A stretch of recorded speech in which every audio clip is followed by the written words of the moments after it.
का सुसमाचार। लूक अध्याय 18। फिर उसने उन्हें ये बताने के लिए कि वे निरंतर प्रार्थना करते रहें और निराश न हों, ये दृष्टांत कथा सुनाई। वो बोला, किसी नगर में एक न्यायाधीश हुआ करता था। वह न तो परमेश्वर से डरता था और न ही मनुष्यों की परवाह करता था। उसी नगर में एक विधवा भी रहा करती थी, और वह उसके पास बार बार आती और कहती, देख, मुझे मेरे प्रति किए गए अन्याय के विरुद्ध न्याय मिलना ही चाहिए।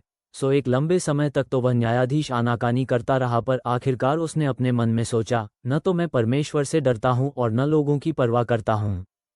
तो भी क्योंकि इस विधवा ने मेरे कान खा डाले हैं, सो मैं देखूंगा कि उसे न्याय मिल जाए, ताकि यह मेरे पास बार बार आकर कहीं मुझे ही न थका डाले।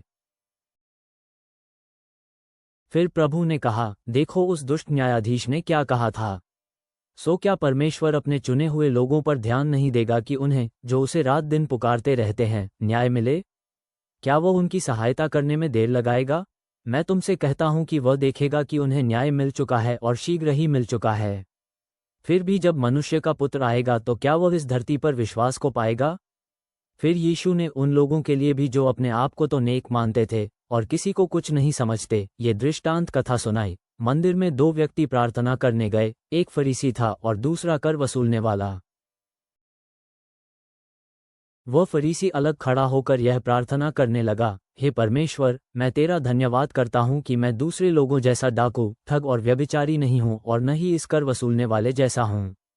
मैं सप्ताह में 2 बार उपवास रखता हूँ और अपनी समूची आय का 10वां भाग दान देता हूँ। किंतु वह कर वसूलने वाला जो दूर खड़ा था और यहाँ तक कि स्वर्ग की ओर अपनी आंखें तक नहीं उठा रहा था, अपनी छाती पीटते हुए बोला, हे परमेश्वर, मुझ पापी पर दया कर। मैं तुम्हें बताता हूँ, यही मनुष्य नेक ठहराया जाकर अपने घर लौटा, न कि वो दूसरा।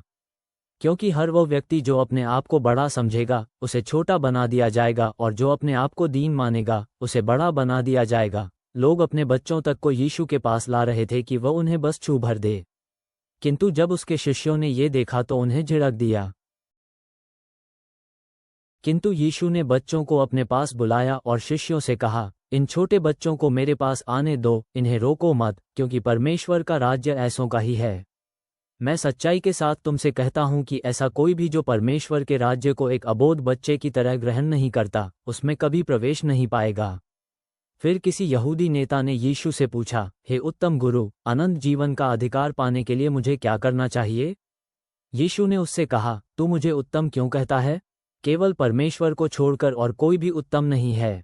तू व्यवस्था के आदेशों को तो जानता है, व्यभिचार मत कर, हत्या मत कर, चोरी मत कर, झूठी गवाही मत दे, अपने पिता और माता का आदर कर। वह यहूदी नेता बोला, मैं इन सब बातों को अपने लड़कपन से ही मानता आया हूँ। यीशु ने जब ये सुना तो वह उससे बोला, अभी भी एक बात है जिसकी तुझ में कमी है। तेरे पास जो कुछ है, सब कुछ को बेच डाल, और फिर जो मिले उसे गरीबों में बांट दे। इससे तुझे स्वर्ग में भंडार मिलेगा। फिर आ और मेरे पीछे हो ले। सो जब उस यहूदी नेता ने ये सुना तो वह बहुत दुखी हुआ, क्योंकि उसके पास बहुत सारी संपत्ति थी। यीशु ने जब ये देखा कि वह बहुत दुखी है तो उसने कहा, उन लोगों के लिए जिनके पास धन है, परमेश्वर के राज्य में प्रवेश कर पाना कितना कठिन है। हाँ, किसी ऊंट के लिए सुई के नकुए से निकल जाना तो संभव है, पर किसी धनिक का परमेश्वर के राज्य में प्रवेश कर पाना असंभव है। वे लोग जिन्होंने ये सुना बोले, फिर भला उद्धार किसका होगा? यीशु ने कहा, वे बातें जो मनुष्य के लिए असंभव हैं, परमेश्वर के लिए संभव हैं। फिर पतरस ने कहा, देख, हमारे पास जो कुछ था, तेरे पीछे चलने के लिए हमने वह सब कुछ त्याग दिया है। तब यीशु उनसे बोला, मैं सच्चाई के साथ तुमसे कहता हूँ, ऐसा कोई नहीं है जिसने परमेश्वर के राज्य के लिए घर बार या पत्नी या भाई बंधु या माता पिता या संतान का त्याग कर दिया हो, और उसे इसी वर्तमान युग में कई गुना अधिक न मिले, और आने वाले काल में वो अनंत जीवन को न पा जाए। फिर यीशु उन 12 प्रेरितों को एक ओर ले जाकर उनसे बोला, सुनो, हम यरूशलेम जा रहे हैं।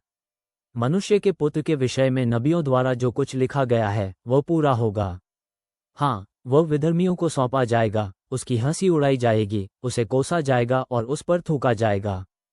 फिर वे उसे पीटेंगे और मार डालेंगे, और तीसरे दिन ये फिर जी उठेगा। इनमें से कोई भी बात वे नहीं समझ सके। ये कथन उनसे छिपा ही रह गया। वे समझ नहीं सके कि वह किस विषय में बता रहा था। यीशु जब यरीहो के पास पहुंच रहा था तो भीख मांगता हुआ एक अंधा वहीं राह किनारे बैठा था। जब अंधे ने पास से लोगों के जाने की आवाज़ सुनी तो उसने पूछा, क्या हो रहा है? सो लोगों ने उससे कहा, नासरी यीशु यहाँ से जा रहा है। सो अंधा ये कहते हुए पुकार उठा, दाऊद के बेटे यीशु, मुझ पर दया कर। वे जो आगे चल रहे थे उन्होंने उससे चुप रहने को कहा, किंतु वह और अधिक पुकारने लगा, दाऊद के पुत्र, मुझ पर दया कर। यीशु रुक गया और उसने आज्ञा दी कि नेत्रहीन को उसके पास लाया जाए। सो जब वह पास आया तो यीशु ने उससे पूछा, तू क्या चाहता है? मैं तेरे लिए क्या करूं? उसने कहा, हे प्रभु, मैं फिर से देखना चाहता हूं। इस पर यीशु ने कहा, तुझे ज्योति मिले, तेरे विश्वास ने तेरा उद्धार किया है। और तुरंत ही उसे आंखें मिल गईं। वह परमेश्वर की महिमा का बखान करते हुए यीशु के पीछे हो लिया। जब सब लोगों ने ये देखा तो वे परमेश्वर की स्तुति करने लगे। पिता, न्याय के लिए विधवा की तरह दृढ़ रहते हुए आज की अन्यायों के विरुद्ध की गई पुकार सुनो। गर्वीले युगों में हमें कर संग्राहक की तरह विनम्र करो। जटिलताओं के बीच बालक की तरह राज्य में प्रवेश करो। स्वर्ग में धन समझदारी से संचित करो, क्योंकि राज्य तुम्हारा ही है सदा के लिए। आमीन।